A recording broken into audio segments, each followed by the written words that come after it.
ante la denegación fáctica de la confianza y en respeto irrestricto de la Constitución Política del Perú, he decidido disolver constitucionalmente el Congreso y llamar a elecciones de congresistas de la República.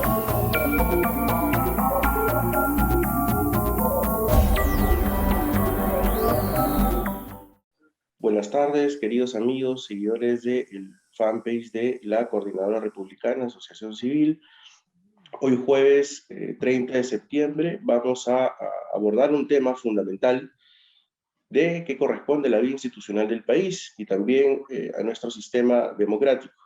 Recordamos pues entonces ese nefasto acontecimiento ocurrido el 30 de septiembre del año 2019, cuando se disolvió el Congreso de la República y luego se emitió una sentencia del Tribunal Constitucional en ese sentido.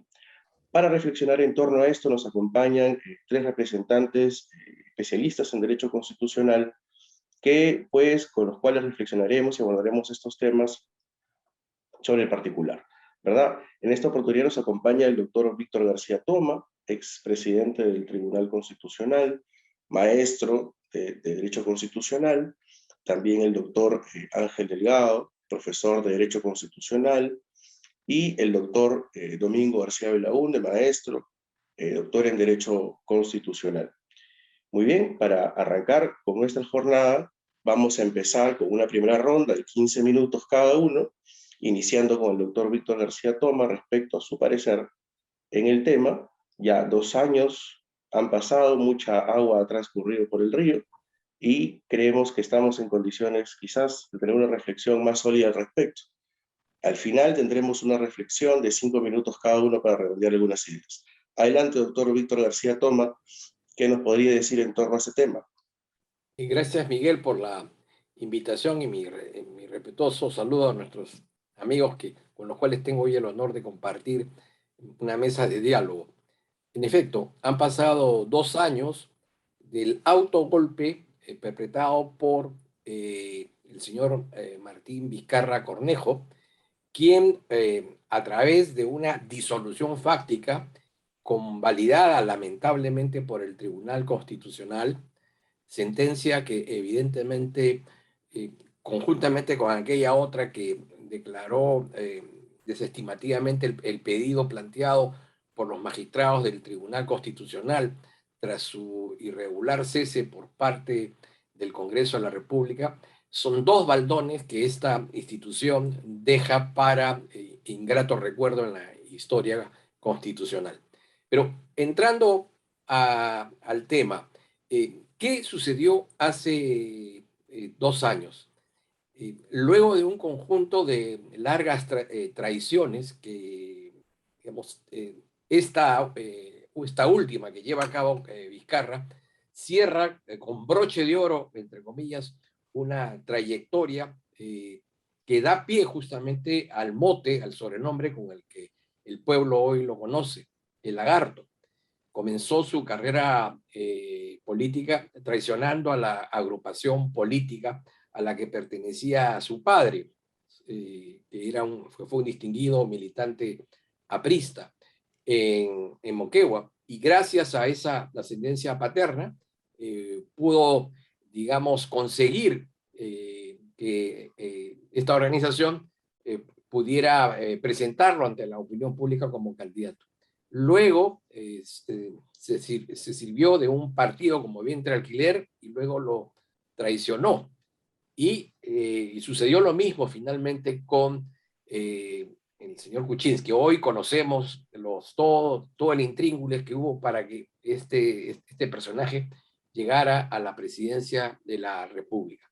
Pero ¿qué pasó hace 2 años? En primer lugar, se presentó una cuestión de confianza que hoy se le califica o se le llama como no obligatoria, facultativa, y que pretendió y consiguió, ¿no es cierto?, afectar competencias exclusivas y excluyentes del Parlamento, que incluso tuvo el atrevimiento de tratar de imponerle un proyecto de reforma constitucional, a pesar que el propio texto fundamental de la República señala que el presidente no puede observar ninguna ley de reforma. Si no puede observar ninguna ley de reforma, es evidente que la única competencia que tiene en esa materia es presentar una iniciativa y persignarse a ver si el Congreso estima prudente y conveniente digamos, hacer la suya, y punto.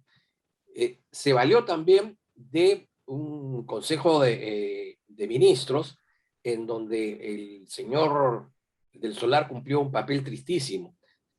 Recordemos que él había solicitado su presencia ante el Congreso de la República y protocolarmente esta le había sido asignada para las 4 de la tarde, de manera intempestiva, incluso matonesca, al estilo construcción civil, irrumpió en las puertas interiores del Congreso y en esa tumultuosa reunión se le permitió incluso hacer uso de la palabra.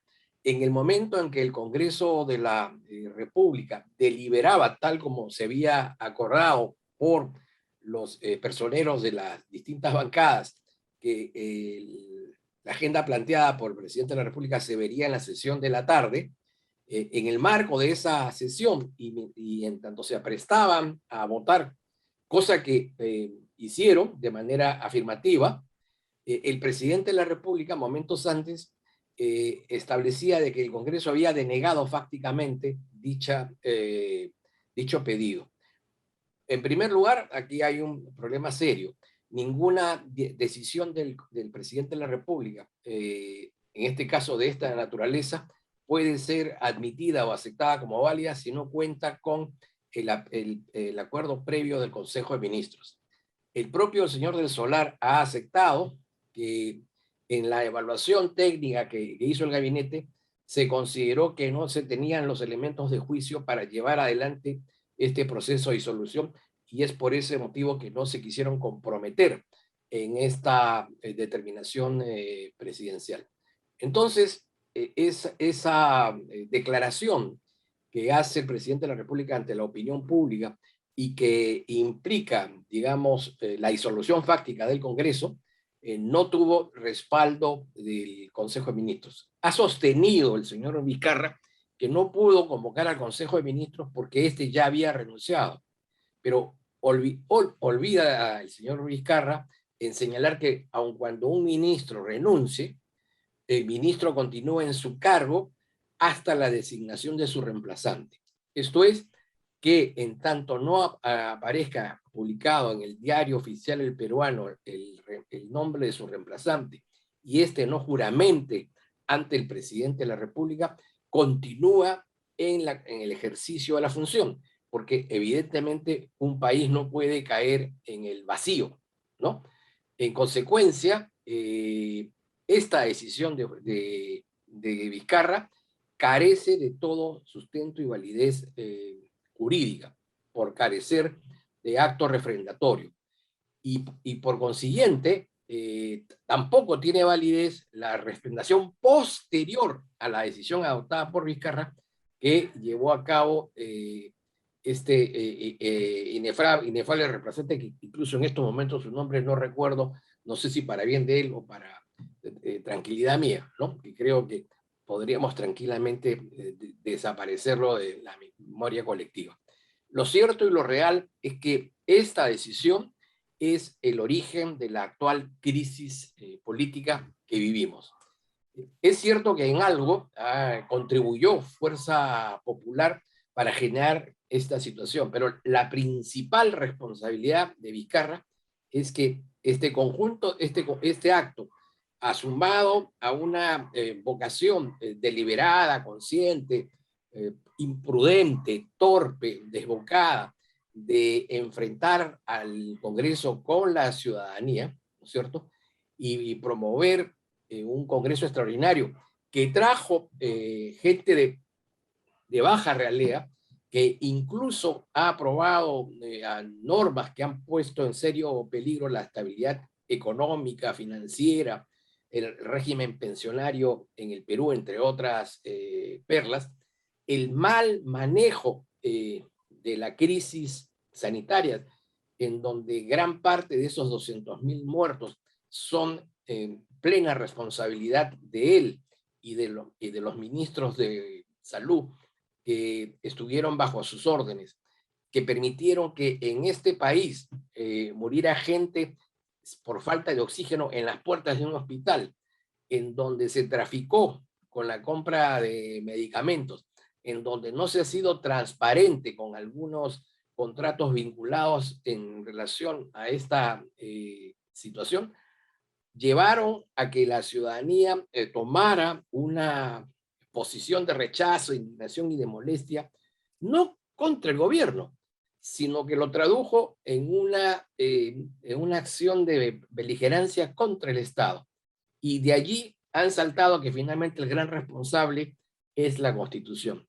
La pobre Constitución que se ve maltratada por gobernantes ígnaros, incompetentes, y que es utilizada simple y llanamente como coartada para colocarse de un lado al servicio de una causa personal, caudillesca, antiinstitucionalista, y ahora, como consecuencia de ello, al servicio de un colectivo político con ideas trasnochadas, ¿no es cierto?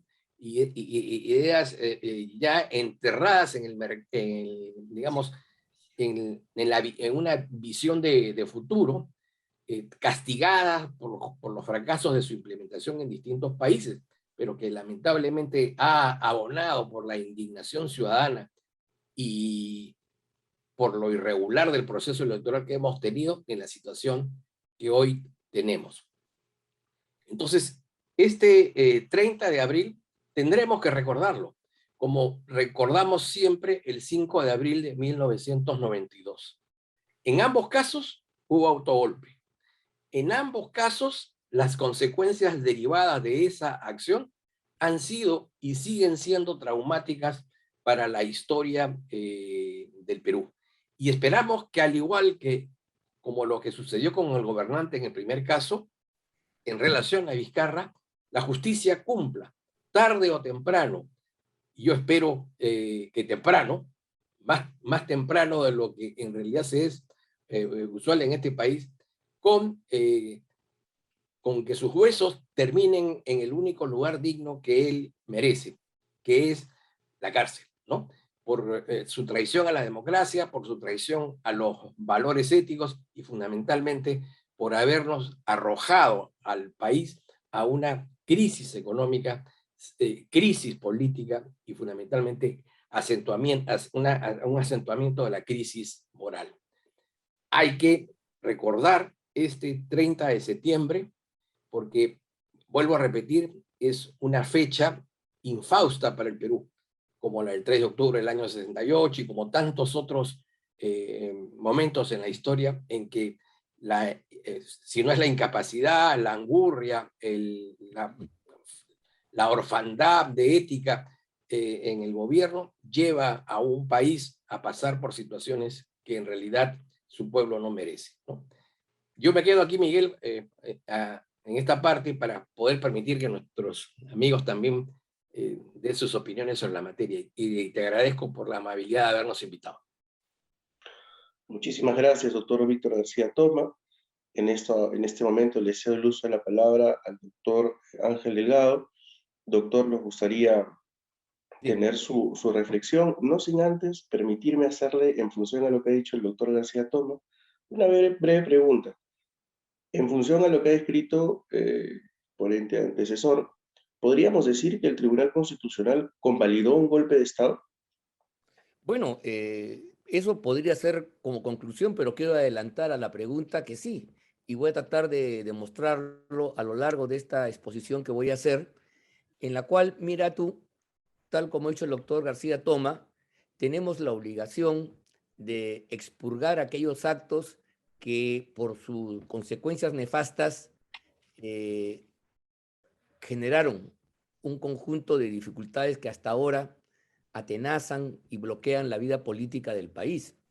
Las fechas infaustas evidentemente no se celebran, pero es menester recordarlas para tenerlas presentes y ver en qué momentos distintos factores hacen que se tomen decisiones que tuercen la marcha del país. Creo que eso fue lo que ocurrió el día de hoy, 30 de septiembre. Sin duda un día infausto, como muchos otros, tal como se ha señalado. Pero no solamente creo yo que es necesario hacer una remembranza histórica, que siempre es fundamental, sino que en el actual contexto político, una situación similar podría perfectamente repetirse. Y en consecuencia, conocer bien la mecánica de lo que podríamos llamar técnica de golpe de Estado, siguiendo aquí la obra famosa del italiano Curzio Malaparte, técnica de golpe de Estado. Entonces, estudiar, analizar cómo se produjo este cierre del Congreso de la República, que implicó sin duda alguna un quiebre de la institucionalidad. No olvidemos que el golpe del 5 de abril del año 92 también fue una medida contra otro poder del Estado, contra el Congreso de la República, hecha por métodos más tradicionales.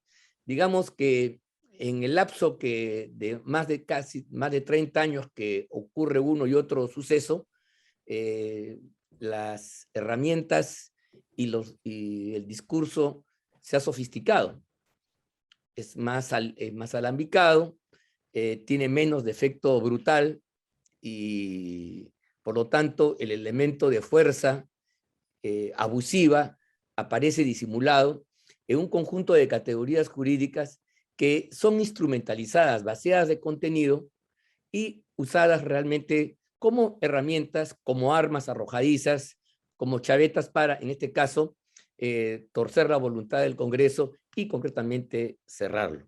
Entonces sí, nosotros consideramos que estamos ante un golpe de Estado sofisticado, con nuevas características, y entonces yo en el tiempo que tengo voy a tratar de desarrollar, o precisar, mejor dicho, el por qué creo esto. En primer lugar, porque el uso de una cuestión de confianza, que por cierto es una medida polémica y merecería una suerte de reflexión especial en un régimen de naturaleza presidencial como el nuestro. Creo que es una figura típica, y si bien es cierto que ha habido en la Constitución de 1933 un ensayo de la misma, la verdad que la experiencia no fue propicia, y eso hizo que incluso cuando en la Comisión de Constitución del Congreso Constituyente que dio a luz la Constitución de 1979, se eliminara justamente algunos elementos de esta cuestión de confianza para precisamente evitar pretextos o mecanismos poco idóneos para poder resolver los conflictos entre las instituciones del Estado, en este caso entre ambos poderes. Bien, en primer lugar, el ejercicio en este caso de la cuestión de confianza, que repito, es una categoría conflictiva, se usó groseramente para impedir el ejercicio de una función propia, exclusiva y excluyente del Congreso de la República. No cabe ninguna duda, y ni siquiera hay que ser constitucionalista, ni experto, ni aficionado, para entender y saber que la elección de los miembros del Tribunal Constitucional es una tarea que le corresponde solo a los parlamentarios. En consecuencia, aducir como se hizo en ese momento, de que hay una repartija, de que se está armando una cosa de naturaleza corrupta, y la mecánica de presentar una ley apurada para modificar los criterios de selección, constituyeron en ese momento una grosera invasión de fueros por parte del Ejecutivo en los ámbitos del Congreso. O sea, la cuestión de confianza no tenía ningún fundamento, porque como lo entendemos con absoluta claridad, nadie puede ejercer facultades si es que no tiene competencias sobre determinadas materias. La cuestión de confianza, si procede, para el Poder Ejecutivo tiene que ser en aquellos ámbitos donde el Poder Ejecutivo materialmente es competente. Y podríamos doblar salud, educación, agricultura, minería, Fuerzas Armadas, política exterior, etcétera. Y podemos seguir los distintos sectores y rubros, portafolios que existen dentro del Poder Ejecutivo. Pero a nadie se le va a ocurrir, por ejemplo, de que sería lícita una cuestión de confianza del presidente del Consejo de Ministros sobre una sentencia de la Corte Suprema o de algún otro organismo, o sobre una decisión que vaya a adoptar el Tribunal Constitucional. Todas las alarmas saltarían hasta el techo, porque sería una grosera intromisión de quien no tiene competencia. Entonces, ¿cómo ejercer esta facultad, esta potestad, si es que no se tiene competencia? Y queda claro entonces que el tema de la elección, la selección de los miembros del Tribunal Constitucional es una competencia exclusiva y excluyente del Congreso de la República. Este es el primer elemento del golpe de Estado. El segundo es que no solamente se hizo eso, sino que ni siquiera todos los actos de gobierno están sometidos a determinados procedimientos y trámites que son de cumplimiento obligatorio para que justamente puedan tener la vigencia, la objetividad y la rigurosidad que la forma y el derecho es en gran medida formas, deben cumplirse.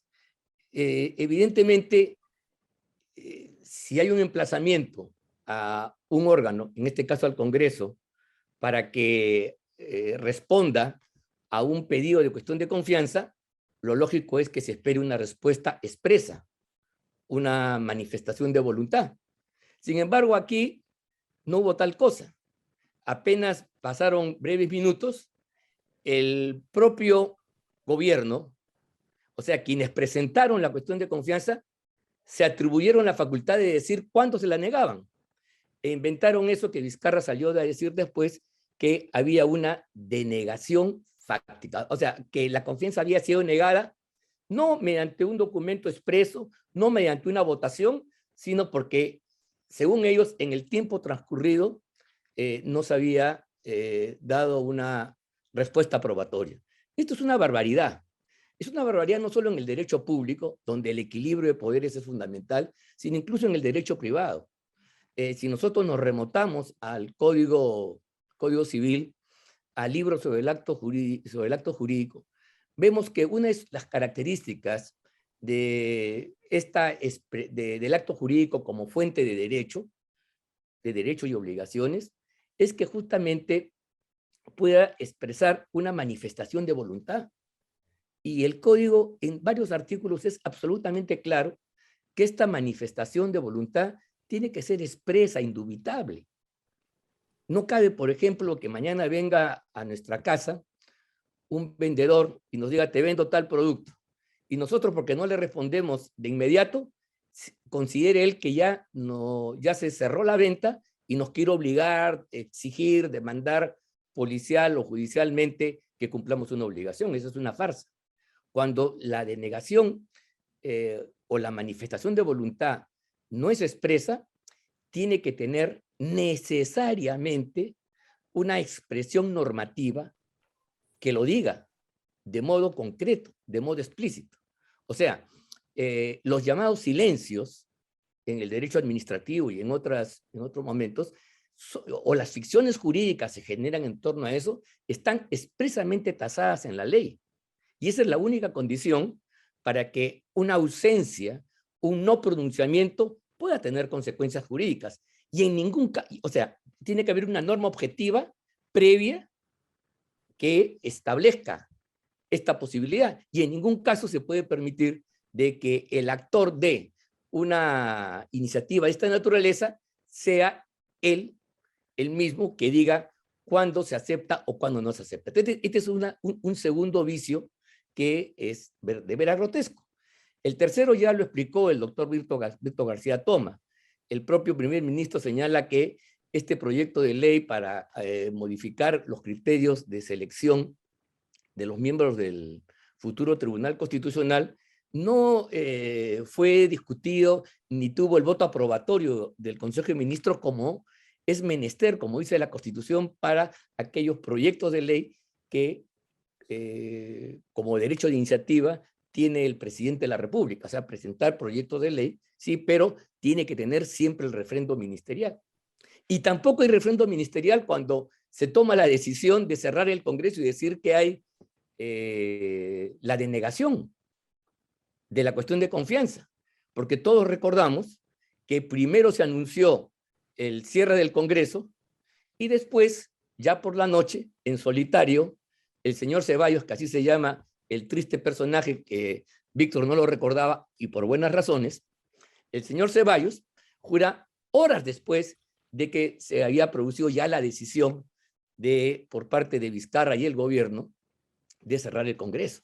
Interviene el ministro Morán al frente de la policía, el ministro del Interior, y prácticamente hacen una especie de cuasi toma policial del Congreso de la República, desalojan a la gente, como todos sabemos. Entonces, estos 4 elementos vendrían a constituir una suerte de libreto para establecer un nuevo manual que perfectamente hoy el gobierno que tenemos con los problemas del caso, ¿no?, podría perfectamente utilizar en sus contradicciones y dificultades que tiene con el Congreso de la República. Y por lo tanto, entonces, la reflexión sobre estos incidentes de hace 2 años no tienen solamente como afán descubrir elementos importantes para la tradición constitucional, que yo creo que sí es importante hacerlo, sino también porque puede tener consecuencias políticas prácticas más adelante. Felizmente que el Congreso ha aprobado un proyecto de ley que estamos a la espera qué cosa hará el Poder Ejecutivo, muy probablemente por lo que anunció el ministro de Justicia y otros representantes del gobierno, sea objeto de observación. Es una ley que en realidad alguno dice que reglamenta, no reglamenta ni cambia la cuestión, sino simplemente está diciendo cosas tan evidentes como las que hemos dicho ahora, de que únicamente la cuestión de confianza se puede ejercer en aquel radio de competencias del Poder Ejecutivo y no puede pues meterse en aquellos temas y asuntos que no son de su competencia. Eso está in pectore en la Constitución, pero bueno, hay que ponerlo en blanco y negro y de manera explícita para que no se vuelva a cometer y sobre todo para alertar a la ciudadanía. Y igualmente, este proyecto, bueno, desecha pues lo que tendría que hacerse con toda claridad, esta práctica nefasta, abusiva, de que quien presenta el proyecto y solicita la cuestión de confianza sea él mismo que atribuye cuándo se deniega, cuándo no. Y entonces se establece un mecanismo sobre la materia. Bien, entonces creo que para terminar, este es un poco el escenario que tenemos que reflexionar. O sea, ayer tuvimos hemos tenido una reflexión, digamos, promovido por la Coordinadora Republicana, con la participación de parlamentarios de la época. Ellos nos han hecho el análisis político, los temperamentos, las consecuencias, pero a nosotros en este momento estamos haciendo un enfoque más de tipo jurídico, ¿no?, aunque la política siempre está ahí detrás, porque es importante quitarle a esta bomba de tiempo que pende y pone en peligro a la institucionalidad democrática y a la existencia de un poder del Estado, esa espoleta peligrosa. Entonces, el desenmascaramiento de la utilización de razonamientos, de discursos jurídicos, de afirmaciones constitucionales, como la hace lamentablemente la mayoría del Tribunal Constitucional, creo que es una tarea de quienes sí estamos preocupados en esta ciencia del derecho constitucional, porque es importante quitarle la careta, pues hay que quitarle cualquier viso de legitimidad para lo que es un golpe de Estado. Si quieren de un golpe de Estado, que lo den, pero golpes de Estado son actos de fuerza, ¿no? Por eso se llaman hechos son situaciones de facto. ¿Okay? La fuerza es la que se impone y punto. Y no hay razones, no hay derecho. Lo que pasa es que en estos tiempos posmodernos se quiere utilizar el bagaje conceptual, el razonamiento jurídico, torciendo su contenido, vaciando su esencia fundamental y convertir pues instituciones que están hechas para defender a los ciudadanos y para garantizar el equilibrio de poder y para evitar que el poder, cualquiera de ellos, abuse contra otro, sean los mecanismos dables para poder perpetrar esto que con toda categoría científica podemos llamar un golpe de Estado. Eso es lo que yo quería decir y, en fin, esa es la importancia de recordar estos 2 años, básicamente por lo que puede venir en los próximos años si es que no somos capaces de ajustar cuentas con este pasado verdaderamente de vergüenza. Muchas gracias, doctor Ángel Delgado.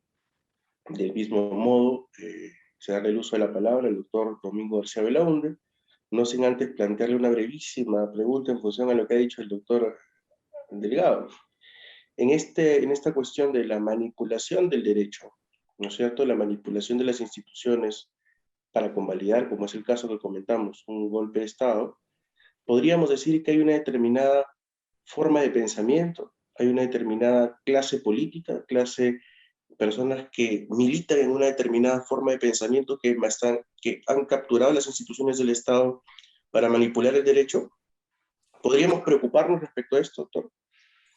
Yo creo que sí, ¿no? Evidentemente, porque el derecho bien entendido supone reglas.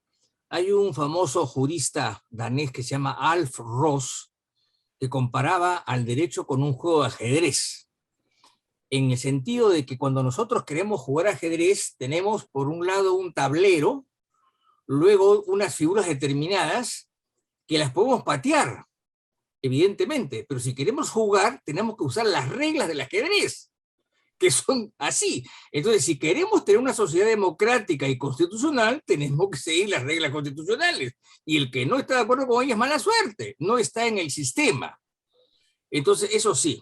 Bueno, yo quisiera, al margen de agradecer y hacer mío lo que han dicho mis predecesores, decir que lo principal está dicho. O sea, Víctor García Toma ha hecho una magnífica exposición sobre lo que pasó. Ángel Delgado ha hecho algunas puntualizaciones y yo creo que voy a hacer otras más, tratando de evitar repeticiones, ¿no? Lo primero sería, incidiendo en lo que él dice, señalar que Vizcarra ha sido, digamos, una maldición gitana para la política peruana, ¿no? Desde que llegó. Cuando anunció en julio de 2018 el referendo, la reforma constitucional, todo el mundo aplaudió. Y yo recuerdo que me llamaron a mi casa, porque era 28 de julio, pues, ¿no? A 2 o 3 periodistas, uno de ellos creo que era Mónica Delta, no sé, y me dijeron, ¿qué opina usted? Entonces yo dije textualmente, este señor es un matón de barrio. Me llovieron los insultos. Dije, no puede ser que haga esto. Esto no se hace así, no es la manera de hacerlo. Y en eso tienen la culpa no solamente el señor Vizcarra, que tramó para suceder a Kuczynski, que estaba muy debilitado, porque yo creo que el problema básico de Kuczynski es que llegó viejo a la presidencia. No digo que esté senil ni que esté mal, no, yo creo que está muy bien, pero llegar viejo significa no tener ganas de hacer, porque ya uno hizo demasiado, ¿no? Es como si yo pues me metiese a mi edad a dirigir pues, la Coca-Cola de Atlanta, pues no, ya llegué viejo estoy bien por otras cosas, pero no para eso, ¿no? Llegó viejo en el sentido de que ya no estaba para eso, fue un buen ministro, al margen de lo que se ha dicho, ¿no? Fue un buen ejecutivo, un buen profesor, un gran académico, tiene cosas interesantes publicadas en inglés, algunas traducidas, pero ya llegó tarde, por un lado. Y claro, tonteó la gente. Y Keiko Fujimori tuvo una gran responsabilidad porque con una soberbia indecible, ¿no es cierto?, dijo que iba a gobernar desde el Congreso. Desde el Congreso no se gobierna. Esta señora, ¿qué cosa es lo que entendió?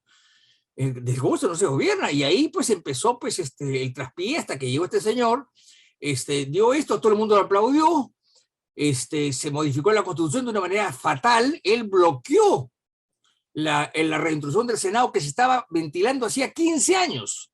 Cuando Luis Alva Castro fue presidente del Congreso, nos convocó a un grupo de nosotros que durante 4 meses nos reunimos en el Club Aeronáutico que está en la avenida Javier Prado, Lourdes, si mal no me equivoco, Lourdes Flores, Alberto Borea, Javier Vallerriestra, yo y alguien más con Luis Alva Castro, y debatíamos cómo se volvía la bicameralidad. Y todo eso quedó listo. Y no sé qué pasó, que voló el proyecto, ¿no? Y era la gran forma, sobre todo, no pretendíamos hacer que una cámara sea igual a la otra, porque yo recuerdo que Mario Zamora Valdés, que fue un gran maestro y un distinguido procesalista y filósofo del derecho, que fue diputado por Cajamarca, él decía, si una cámara repite lo que hace la otra, una sobra. Y tenía razón, ¿no es cierto? Entonces lo que él proponía era diferenciarlas, y eso se hizo en el 79, que es en el sentido modélica.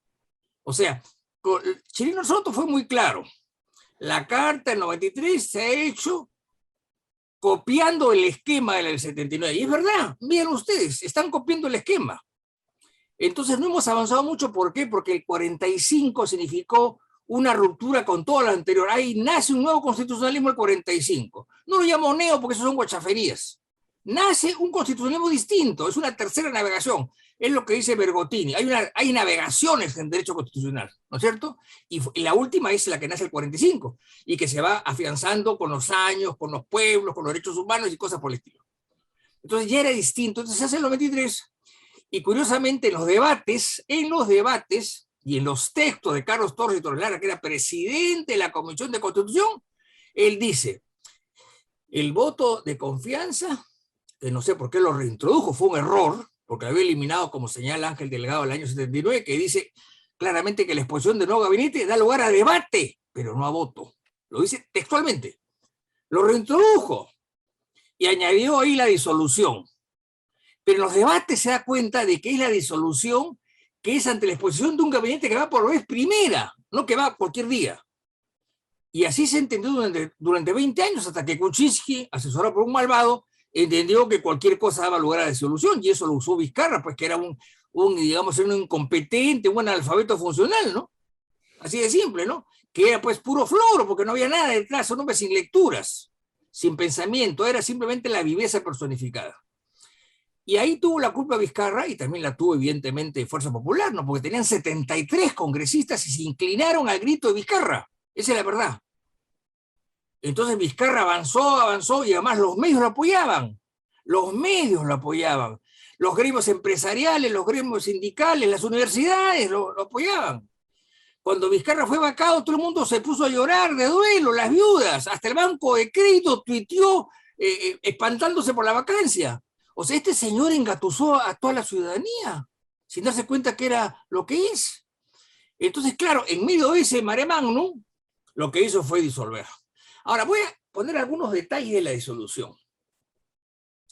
Lo primero es que, como ya ha sido señalado, esa disolución no tuvo ningún acuerdo del Consejo de Ministros.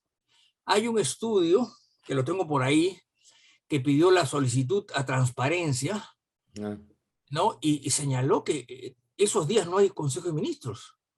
Y hay un artículo de la Constitución que dice, toda decisión del presidente de la República necesita un referéndum ministro, sin lo cual son nulas. Entonces, el señor Solar, que es un actor sobre todo y que le dijeron que vaya a gritar y romper la puerta como lo hizo, él dice que se la abrieron, ¿no? Pero en el fondo es lo mismo, ¿no? Porque se impulsó y pidió el micro con un señor, pues que mejor ni hablar de él, ¿no? Es un hombre que vive del Estado, ¿no? Entonces, ¿qué hizo este señor? Presentó un proyecto que no lo había aprobado nadie. Y lo más gracioso es que este señor que fue a romper las puertas al Congreso y a plantear una cuestión de confianza, uno, se había preparado el día anterior. Dos, el problema de los magistrados estaba en estudio hacía un año. Ya había una lista de 11 candidatos. Tres, había sido convocado a la agencia 10 días antes por Pedro Lachea. Cuatro, al disolver el Congreso, todo el gabinete, y lo sé porque me lo dijo Popolicio y alguien más, se retiró. No quisieron avalar eso, porque les parecía demasiado. En el libro de Cateriano se dice que cuando el presidente disuelve el Congreso lo llama a él desesperadamente. Varias veces y no lo encuentra. Lo que hace Vizcarra es disolver el Congreso a las 5 de la tarde por televisión, sin acuerdo del Consejo de Ministros y sin gabinete. En Europa, donde existe la cuestión de confianza en los países parlamentarios, porque esa es una modalidad del país parlamentario, puede ser que para entender qué pasa en las instituciones hay que leer a los países creadores de esto. Acá lo que hemos creado pues es la chicha, la papa a la huancaína, esas cosas, pero no, las instituciones hay que estudiarlas afuera. Si usted quiere saber, por ejemplo, qué es la teoría del conocimiento, que hay que leer a los extranjeros, pues acá nadie ha creado nada, esa es la verdad, ¿no? Entonces, ¿qué es lo que sucede? La cuestión de confianza requiere plantearla, discutirla, votarla, aprobarla y comunicarla mediante oficio, como ha dicho bien Ángel Delgado. Acá no pasó nada. Se asustaron el gabinete presidido por Del Solar, ¿no es cierto?, que es un magnífico actor y que ahora está tratando pues de reconciliarse con la ciudadanía, ¿no? Y disolvió solo por televisión a las 5. A las 6 de la tarde, porque yo he hecho todo el seguimiento en la televisión y en los medios, ¿no? Y lo he publicado además. A las 6 la policía estaba rodeando el hemiciclo. A las 6, una hora después. Y así estuvo varios días más. Así estuvo varios días más. A las 9, Vizcarra se tomó una foto con el comando conjunto y con el director de la policía. Todos felices. Y esa foto ha circulado. Ese es el problema. Y no pasó nada. ¿Y a qué horas juró Ceballos? La disolución fue a las 5 por televisión. A las 6 fue la toma del Congreso físicamente. ¿A qué hora juró? Como llegó, Caterino cuenta que él llegó tarde, a las 7, y ya estaba decidido que fuese Ceballos el impresentable como primer ministro. Y Ceballos jura a las 9 de la noche. O sea, entre 4 de la tarde más o menos y 9 de la noche no hay nadie. Está solo Vizcarra. Y él empieza a llamar gente y entonces el peruano se imprime a las 12 de la noche una separata extraordinaria con fecha 30 de septiembre en la cual está la disolución. El gabinete jura 3 días después porque no había gabinete. Y hay muchos que no quisieron ser parte del nuevo gabinete. Pues la gente aplaudió, todos felices. Alicia en el País de las Maravillas. Eso es una vergüenza, realmente. Entonces, hay libros, no solamente, bueno, está el clásico mencionado por Ángel Delgado, de Curcio Malaparte, pero hay otros textos más jurídicos, estrictamente, porque el de Malaparte es una cosa política jurídica, ¿no? Que no está mal porque, en el fondo, pues, la famosa definición de Andrea Oriú, pues, ¿no? El derecho constitucional es el ordenamiento jurídico de los fenómenos políticos, es inevitable, ¿no? No hay nada que hacer. Entonces, eso es lo que sucede, ¿no? Eso es lo que sucede. Y viene el peruano que se imprime y sale al día siguiente. O sea, no sale el 30, sino el día siguiente, pero claro, con fecha atrasada. Y de acuerdo a la Constitución, las leyes, en general las normas, rigen a partir del día siguiente de su publicación.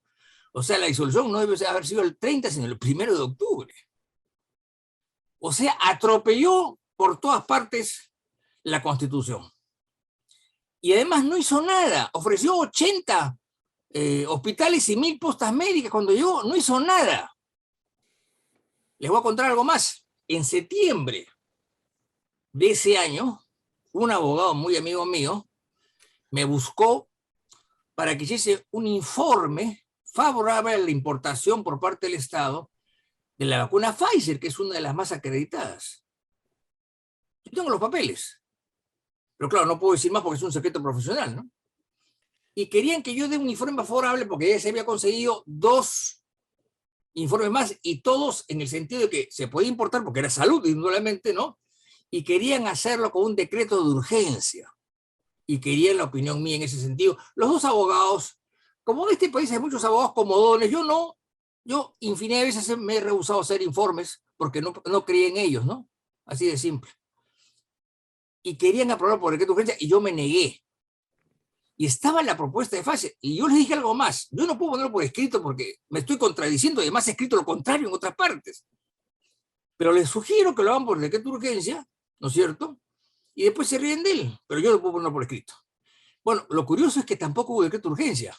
Rechazaron la Pfizer, que estaba manejada por Salud y por el representante de la Pfizer en Lima, y coordinando con la abogada de ellos de Nueva York, y no hicieron nada. Trajeron la China. Y encima se vacunaron escondidas. O sea, una cosa espantosa. No solamente eso, cuando es vacado Vizcarra, hay una especie de fervor, porque han destronado pues a Churchill seguramente, ¿no? ¿Cómo así este señor logró engatusar a tanta gente, no?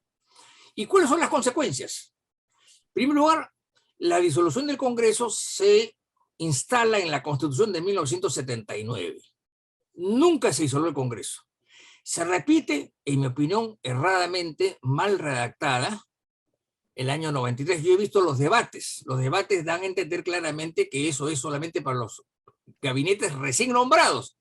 Pero eso se perdió en el debate. Se perdió en el debate, lamentablemente, ¿no? Y ha quedado así. Y es en esta coyuntura que dan esta presentación que digamos, quien primero lo plantea es Kuczynski. Hay que ser muy claro en eso, ¿eh? Y Kuczynski recurrió a malas artes, porque cuando lo iban a vacar en la primera oportunidad, presentó algo así como 20 amparos para impedir que el Congreso de la República lo interrogase, porque estaba violando su derecho a permanecer en el cargo y ejercer una política de gobierno. Y a mí me buscaron, diciembre. Yo estaba en la playa y me negué, por supuesto. ¿Qué fue con esos amparos? Porque los jueces acá pues son miedosos, no tienen miedo, usan pañales prácticamente, ¿no? Fueron desestimados meses después. Ni los tramitaron. Ese es otro problema. Entonces Vizcarra es el hombre que ha desquiciado el aparato institucional o ha terminado de desquiciarlo. Y hoy en día, con lo que ha pasado, porque ya no es confiable pues, el Poder Judicial, ni es confiable el Ministerio Público, ni es confiable el Ejecutivo, puede pasar cualquier cosa y podría ser una amenaza para el actual momento en el cual estamos viviendo. Podría ser una amenaza, ¿no? Podría ser una amenaza. Pero veremos qué pasa, ¿no? La ventaja es que Perú Libre no tiene más de 34 o 35 congresistas de 130, ¿no? Y no se sabe si todos sean sólidos, pero puede caber esa posibilidad que hay que estudiarla. En fin, ya con eso creo que es más que suficiente y podemos quizás hacer algunas puntualizaciones luego. Les agradezco mucho esa paciencia por la escucha. Muy bien. Muchas gracias, doctor Domingo García Belaunde. Ahora sí ingresamos a la ronda final, una reflexión de 5 minutos cada uno. Le he formulado al doctor Delgado una pregunta, al doctor Domingo una pregunta, y me quedaba pendiente hacerle una pregunta al doctor Víctor García Toma, y aquí agoto las preguntas. En este debate de la disolución del Congreso hace 2 años, doctor, ya han pasado 2 años, y apareció hace poco una propuesta entiendo es actual decano de una facultad de Derecho, también expresidente del Tribunal Constitucional, donde se sugería la posibilidad de eliminar tanto la vacancia como la disolución del Congreso, constitucional del Congreso. Esto significaría, de pronto, regresar a la teoría clásica de la separación de poderes, donde son rígidos y separados y cada uno cumple una función distante, ¿no? No la teoría equilibrada de pesos y contrapesos, check and balances. ¿Usted estaría de acuerdo con esa posición? Y, por supuesto, su reflexión final sobre el tema. Gracias, Miguel. En principio, creo que el problema central, primero en lo que se refiere a la cuestión de confianza, ha sido la interpretación desbocada y malintencionada del Poder Ejecutivo a través de la figura del presidente de la República, de su uso y ejercicio para coactar, para acotar competencias exclusivas y excluyentes del Parlamento y que lamentablemente encontraron un aval en el Tribunal Constitucional. Y en lo que se refiere a la figura de la vacancia presidencial, yo considero que siendo un concepto jurídico indeterminado y quedando a criterio, digamos, de los representantes del pueblo en función al tiempo histórico que viven, tomando en consideración las circunstancias de un momento, es un buen mecanismo de defensa para romper esa línea Maginot que es el artículo 117 de la Constitución que imposibilita, digamos, arrojar del poder al presidente salvo situaciones muy concretas como la traición a la patria, la disolución y condenar al Congreso. Pero yo me pregunto, ¿qué pasaría si nos enteramos que el presidente ejerce la pedofilia en Palacio de Gobierno? Si su campaña electoral ha sido financiada por grupos de narcotraficantes, si comete actos continuos y reiterados de sevicia contra la esposa, la que pomposamente se le califica como primera dama, si incurre en actos de ebriedad y toxicomanía habitual que le impiden digamos, ejercer digna y correctamente el poder, ¿no? Entonces, creo que es un instrumento que bien utilizado, digamos, sirve para airear al país de una crisis política, ¿no? Ahora, en lo que se refiere a unos puntos finales, Miguel, lo primero, como bien ha dicho Ángel Delgado, el Poder Ejecutivo solo puede plantear cuestiones de confianza sobre asuntos de su competencia. ¿Y cuáles son los asuntos de su competencia? Los que están señalados en el artículo 118 de la Constitución y los que están previstos en la Ley Orgánica del Poder Ejecutivo.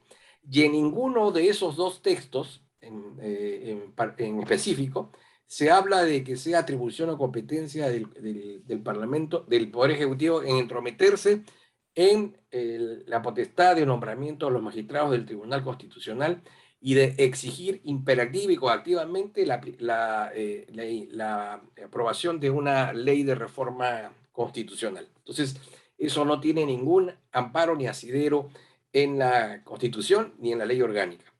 En segundo lugar, el domingo hizo alusión al referéndum.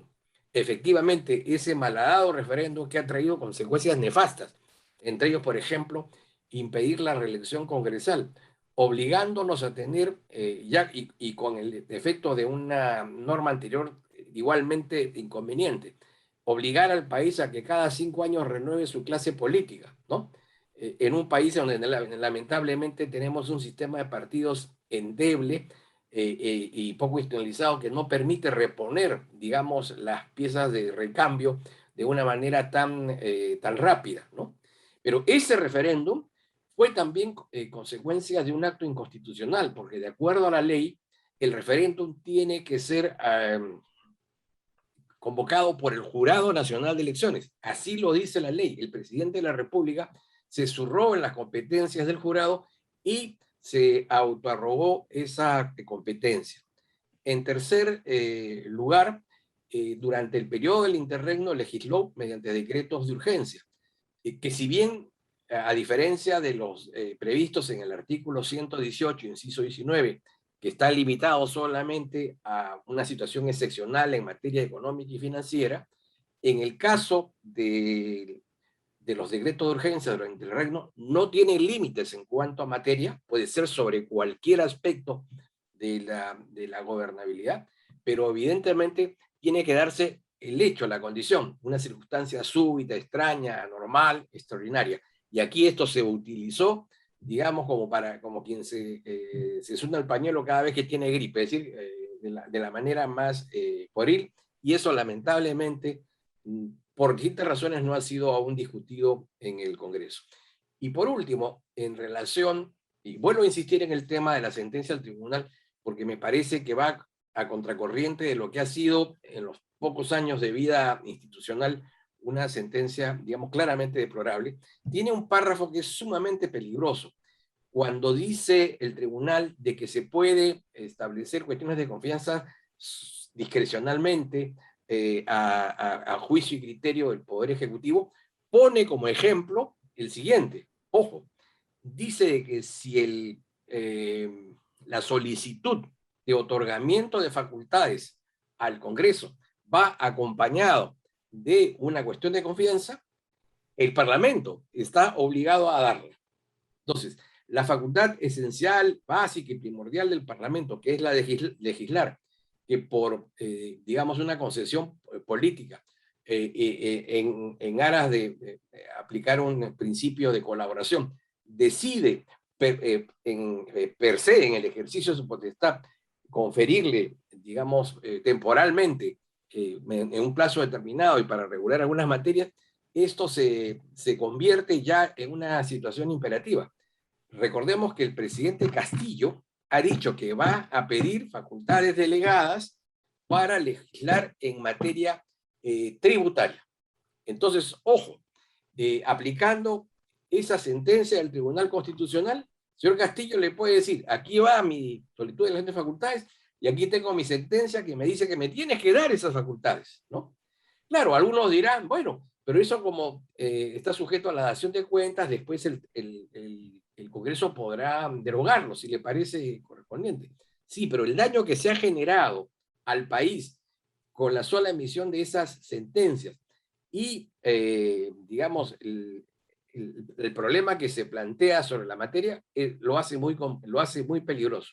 Y por último, recordar que hay ciertas similitudes entre el 5 de abril y el 30 de septiembre. Primero, en ambos casos se trató de una acción de un poder del Estado contra otro poder del Estado. En segundo caso, contó con el beneplácito, ¿no es cierto?, de buena parte de la ciudadanía. Contó con el apoyo de los medios de comunicación y del sector empresarial, ¿no es cierto? Años después, ¿no es cierto?, todos estos actores no han terminado de arrepentirse de esa acción. Esperemos que el arrepentimiento, en el caso del país, del pueblo, ya es muy claro, es muy conocido. Esperemos que ese arrepentimiento que estas instituciones le deben al país sea lo más pronto posible, porque ese error que cometieron el 30 de septiembre es el error que estamos pagando hoy con un gobierno que de alguna manera debe agradecimiento a Vizcarra, porque por él y en parte por Keiko Fujimori están en el poder, ¿no? Muchas gracias, doctor García Toma. Adelante con su reflexión final, doctor Delgado. Sí, muy bien. Creo, bueno, hemos compartido un conjunto de ideas y por supuesto, como no podía ser de otra manera, hemos coincidido, toda vez que estas reflexiones las hemos tenido en diferentes momentos y por lo tanto la coincidencia que los amigos que nos escuchan no son de extrañar. Entonces lo que estamos haciendo quizás es puntualizar algunas cosas con el objeto de que ustedes, amigos que nos están escuchando, puedan tener más claridad. Yo quería un poco, no sé, lamentar la situación en la que nos hemos encontrado, un reto para el constitucionalismo peruano de haber introducido en estos últimos años la posibilidad de cerrar el Congreso o de vacar al presidente como cosas, digamos, alternativas, ¿no? Y la verdad que eso no tiene nada que hacer, yo creo, con la tradición constitucional. La pregunta que usted le hacía al doctor García Toma sobre la cuestión de confianza y la vacancia por incapacidad moral, y que hoy día está rondando en la cabeza de muchos, en el fondo son cosas completamente distintas. Bien,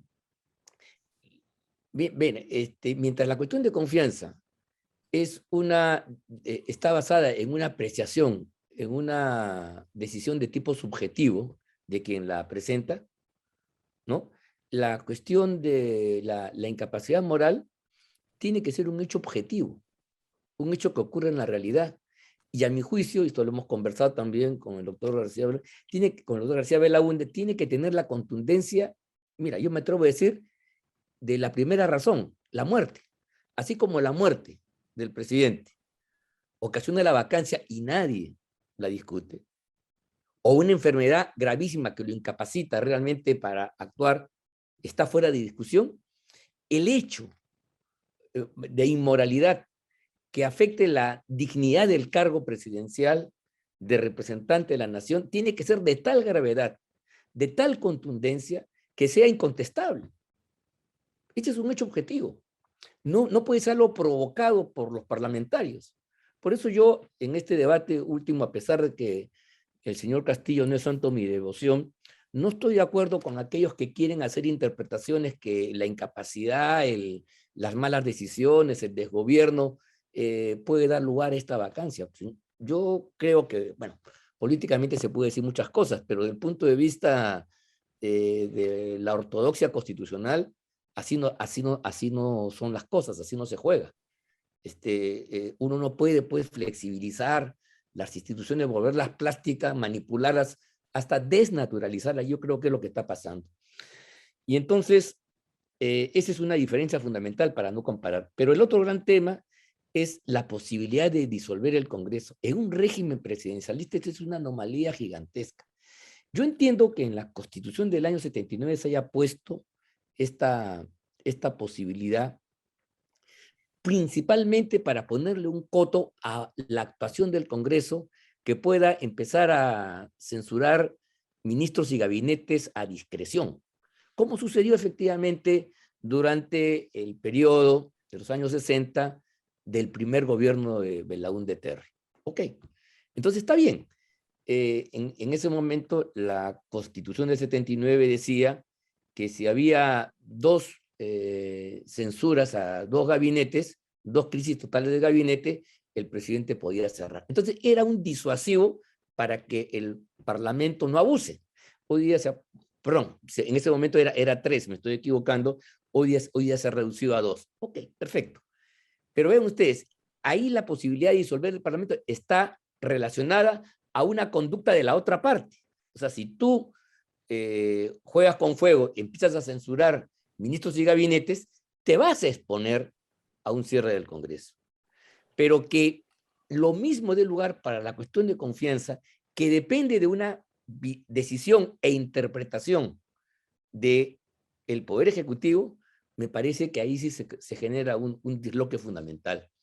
Porque las cuestiones de confianza que ocurren en los países europeos las hace el presidente de gobierno, primer ministro, canciller, como se llame, ante un Congreso que lo ha elegido, que lo ha investido a él como jefe de gobierno. Esa es la gran diferencia. Y en consecuencia, en los regímenes parlamentarios, el día que el gobierno pierde mayoría en las Cortes, en el Parlamento, en el Congreso, simplemente tiene que resetearse todo, tiene que cambiarse todo, porque no puede funcionar. Pero esa no es la situación de un sistema presidencial donde hay una separación clara de ambas instancias. Entonces, cuando el año 33, en la Constitución del año 33, se introdujo la cuestión de confianza, evidentemente imbuido por las tradiciones parlamentaristas, queriendo hacer combinaciones ahí, en ese momento no se la vinculó al cierre del Congreso, es importante decirlo, y en todo caso, la cuestión de confianza es un gesto simbólico de quien, teniendo a cargo una responsabilidad, si ustedes no me apoyan, yo hago cuestión de confianza, y la consecuencia es que yo me voy. Punto. O sea, para mí es tan importante el tema que yo no puedo seguir al frente de una determinada responsabilidad si ustedes no me apoyan, yo simplemente doy un paso al costado porque no soy el idóneo, no soy el... Pongan ustedes la persona que consideren conveniente. Esa es la consecuencia. No puede acarrear la disolución del Congreso como aquí, efectivamente, y ahí el diseño malo creo que arranca desde el artículo correspondiente de la Constitución del 79. En fin, estoy aquí reflexionando en general porque lo que quiero advertirles, ya para terminar, es que nos hemos metido en un peligrosísimo callejón, donde ahora el debate político, ¿no? Y las tensiones entre Parlamento y Ejecutivo, o el presidente de la República y el Congreso, está cómo se tumba uno al otro. Yo cada vez que escucho por la televisión, a los periodistas, este es un juego, ¿quién tumba primero a quién? Entonces, esa es una esquizofrenia que totalmente contraria al espíritu de la Constitución, que es establecer reglas para la estabilidad y el equilibrio. Entonces, como que la cuestión de confianza y la incapacidad moral sean herramientas, en ambos casos, para un combate que va a terminar con la muerte del otro. Y eso sí me parece peligroso. Por eso es que no sé en qué momento y bajo qué condiciones debería haber una reflexión tal que nos permita reconsiderar este tipo de cosas y volverlas a su razón primigenia.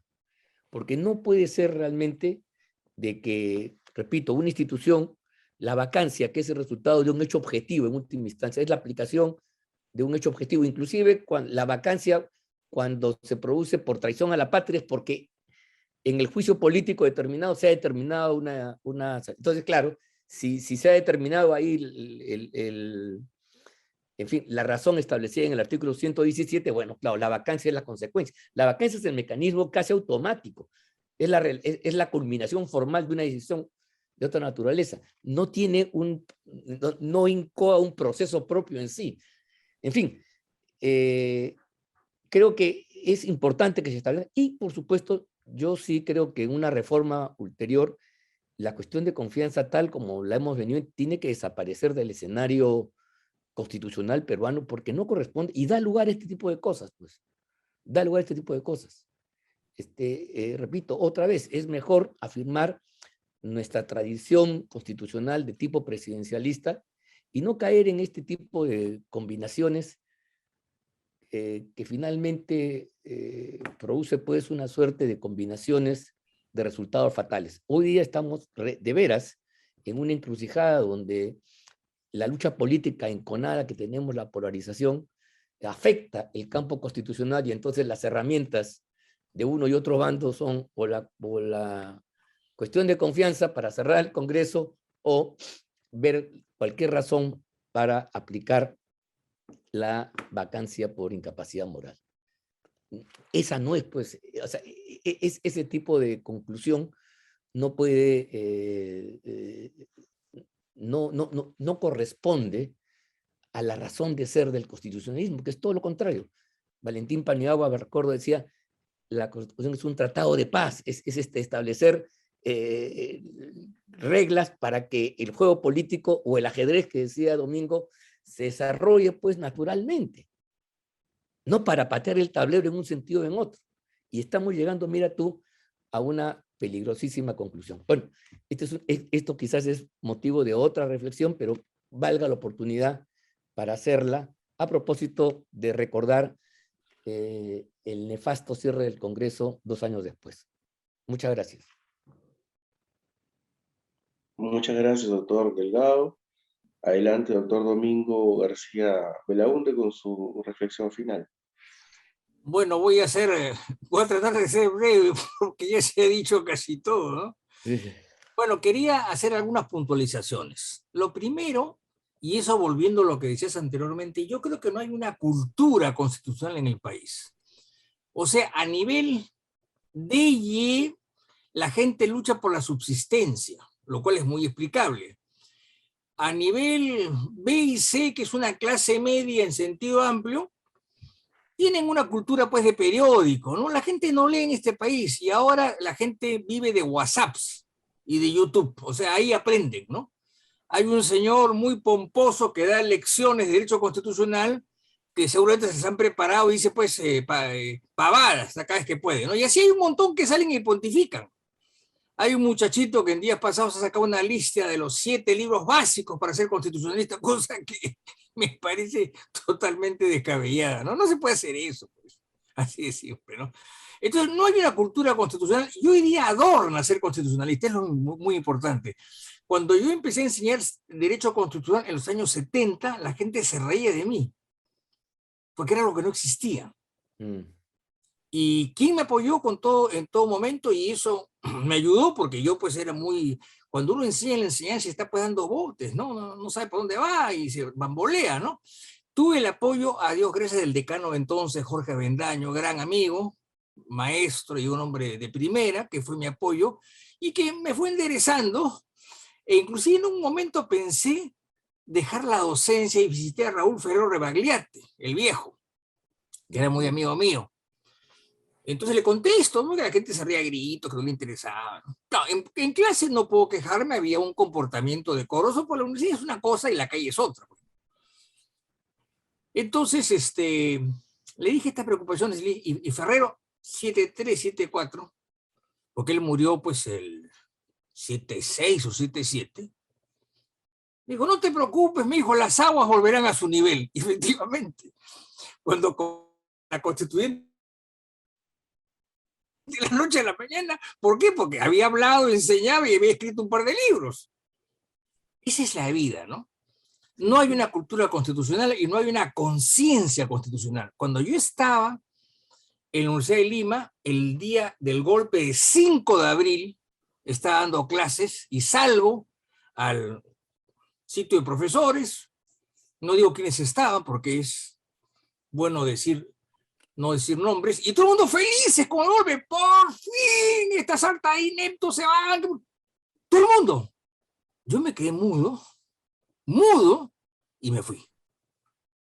Al mes hay una entrevista en la revista Justicia que editaba el estudio Checopar, y lo tengo en la ficha, y el doctor Max Arias Schreiber, maestro, civilista, decano de los colegios de abogados, nos dijo que esto puede ser inevitable, son cosas, es el mal menor, justificando un golpe de Estado el doctor Max Arias Schreiber, que merecía todo mi respeto, porque soy decano del colegio, un figurón en San Marcos, tratadista, etc. Y digo su nombre porque lo ha publicado, si no, no lo diría. Porque hay otros nombres parecidos que en la Universidad de Lima lo apoyaron. No fue Víctor, por supuesto, ¿no? Marca la aclaración. Entonces, eso pues me hace... No hay. Y no hay cultura constitucional, porque, por ejemplo, todo el mundo habla, hay una persona mayor que habla en tono muy solemne, ¿no? Se acomoda bien los anteojos, ¿no? Que habla de la separación de poderes. Bueno, yo quisiera recordarles con todo cariño a mi auditorio que la separación de poderes es un mito. Lovenstein, en su teoría de la Constitución, del año 57, edición en inglés y alemana el 59, y que se tradujo al castellano el 61, ¿no? Él decía que eso era un mito. Ya no existe. Los sitios son colaboración, pacto, arreglos entre el poder y el Estado. Y en última instancia el poder es uno solo. Eso lo dijo Lovenstein. ¿Y quién lo repitió entre nosotros? Un amigo mío, Alfredo Quispe Correa, que escribió un folleto que se llama El mito de la separación de poderes, que creo que eso fue parte de su tesis. Entonces hay que partir de ese hecho, pues, ¿no? Ese es un punto. El otro es el asunto de la vacancia, ¿no? La vacancia es una cosa que viene del derecho sajón, o sea, hace, no sé, 1000 años, 800 años. Era el impeachment, que es un inglés antiguo, tradicional, que significa acusación. La vacancia en su momento fue, la primera vacancia es en 1200 o 1300 en Inglaterra. Tenía una contextura distinta y de ahí pasa a Estados Unidos, que se independiza en 1776 y su primera constitución es de 1787, ¿no? A la cual hay sus enmiendas posteriores, como ustedes saben, ¿no? Esa constitución, curiosamente, en Filadelfia, que se llama el Hall de la Constitución, que es muy lindo, ¿no? Y abajo ponen los nombres de los constituyentes, la discutió y lo que hizo fue desnudó el impeachment inglés, que era penal, y lo hizo político. O sea, se acusa por y si hay un delito pasa a la Corte Suprema. Por eso es que cuando se amenazó a Nixon en el año 74, él renunció. Renunció, con lo cual perdió el cargo, pero su cargo seguía vigente en la Suprema, donde lo iban a enjuiciar. Entonces el que lo siguió, que fue Johnson, me parece, Lyndon Johnson. Ford, Gerald Ford, interesante, Gerald Ford lo indulta, con lo cual ahí quedó el asunto. Entonces, y no solamente eso, Gerald Ford fue miembro de la Cámara de Representantes en 1970 y tiene una intervención cuando se acusa al juez Jackson, un juez federal, y que lo citan los manuales. Y Ford decía lo siguiente, Gerald Ford decía lo siguiente: para nosotros acusar a un presidente buscando su vacancia, necesitamos 2 elementos, y nada más que 2. Acá me acuerdo que los penalistas iban a defender a Vizcarra, pero esto no es un juicio penal, estaban totalmente despistados, lo cual demuestra que aún los distinguidos colegas están perdidos en el espacio, ¿no? Es otra cosa.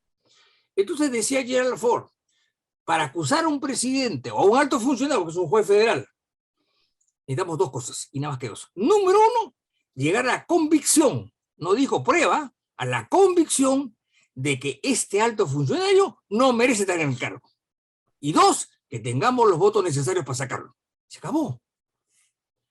Ahora bien, se ha hablado mucho de la vacancia, sobre todo algunas personas que, bueno, no voy a hablar, ¿no? Pero la vacancia se incorpora, creo, de la Constitución chilena, que lo toma del constitucionalismo norteamericano, y se incorpora en 1839. Antes votaron a Ribagüero porque tuvo la vanidad de enfrentarse a Bolívar y creyendo que él solo podía votar a los españoles, lo cual fue un error. Él solo no podía, pues así de simple, ¿no? Había que llamar a Bolívar y bueno, Bolívar se quedó más tiempo en el debido, pero Bolívar era el hombre, así de simple, ¿no? Entonces, ¿qué hizo el Congreso? Lo exoneró del mando, o sea, lo echó, porque no había vacancia. Pero desde 1839 hasta la fecha, han pasado 90 años más o menos, han habido 2 vacancias, 2. Fujimori el 2001 y Vizcarra el 2020. No ha habido más. No ha habido más.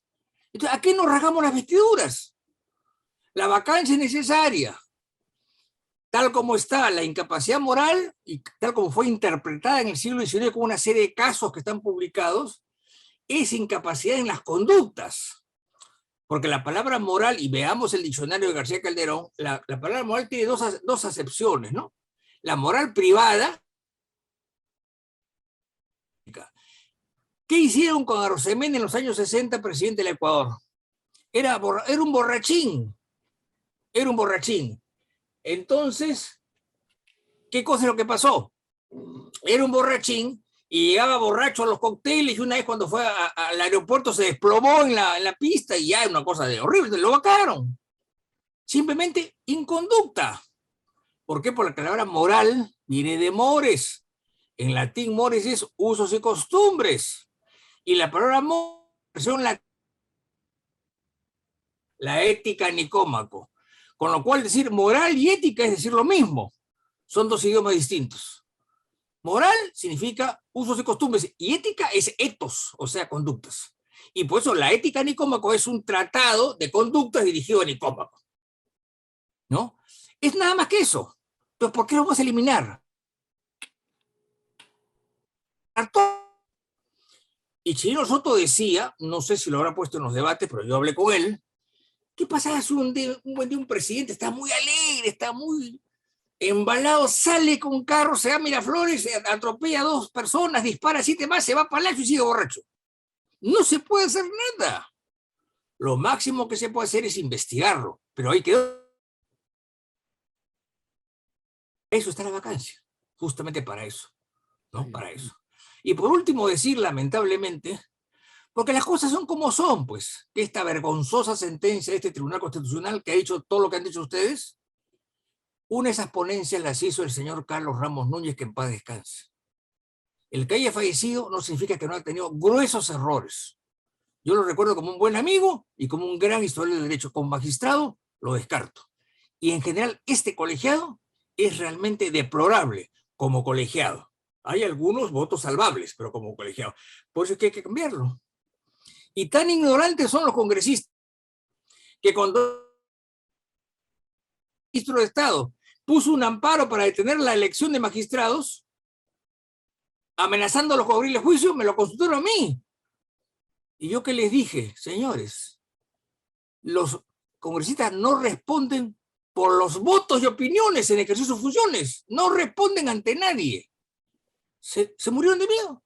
Entonces, si los congresistas se mueren de miedo, ¿qué podemos esperar pues de los demás? Muchas gracias. Muchas gracias, doctor Domingo García Belaunde. Concluimos con este evento de reflexión. Ya han pasado 2 años de la disolución inconstitucional del Congreso a manos de Martín Vizcarra. Comparto las últimas palabras del doctor Domingo García. Los peruanos nos hace falta, invocando a Pablo Lucas Verdú, sentimiento constitucional, ¿verdad? Y esperemos que para los amigos y seguidores de la plataforma de Coordinadora Republicana haya sido esto un instrumento de reflexión útil para la formación de su juicio de valor y su criterio personal. Y bueno, no sin antes irnos, no sin antes agradecerle a los profesores, maestros, abogados constitucionalistas que nos han acompañado el día de hoy para reflexionar en torno a este tema tan importante para la institucionalidad del país. Así que hasta aquí nos despedimos. Muchas gracias, doctores, por habernos acompañado. Muchas gracias a la Coordinadora Republicana por ofrecernos su plataforma y hasta una próxima oportunidad. Hasta luego. Gracias, gracias. Muchas gracias, muy amable.